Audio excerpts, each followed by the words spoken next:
26 марта в Музее изобразительных искусств Туркменистана открылась выставка классических произведений зарубежных художников под названием «Монолитом пусть будет мост дружбы и братства народов». Организатором мероприятия выступает Министерство культуры Туркменистана. Среди представленных экспонатов работы таких известных мастеров, как Алексей Харламов «Девушка с розами», Петр Басин «Портрет молодой девушки», Тимофей Нев «Черногорская женщина», Иван Горохов «Бабушка с внуком», Николай Рерих «Березы», Юмутский перевал в Копетаге, Жуков «Портрет Ходжа Джепарова», Константин Мишин «Туркменская женщина», Петр Староносов «Юмутская девушка». Помимо живописи, посетители смогли увидеть изысканные декоративные вазы и керамические изделия XIX века из Западной Европы и XX века, созданные мастерами Востока.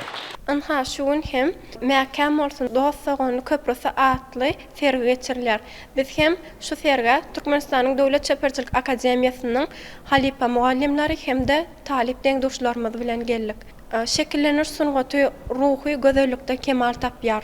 Şol ruhy gözellik hem müňýyllyklaryň dogamyna, dünýä halklaryň aňyna, parahatçylygyň, durmuşyň naýbaşy gymmatlygy we aradaky mukaddes düşünjäni kemala getirýär.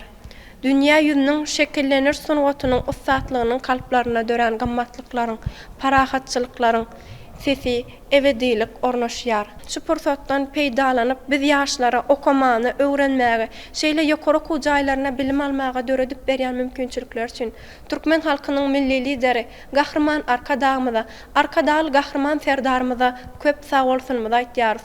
Goý gahrman Arkadal gahrman serdarymyzyň janlar sag, ömürler uzak tutýan tutumly işleri elmi dama, rogany ýollarda rowaşlyklary beslensin.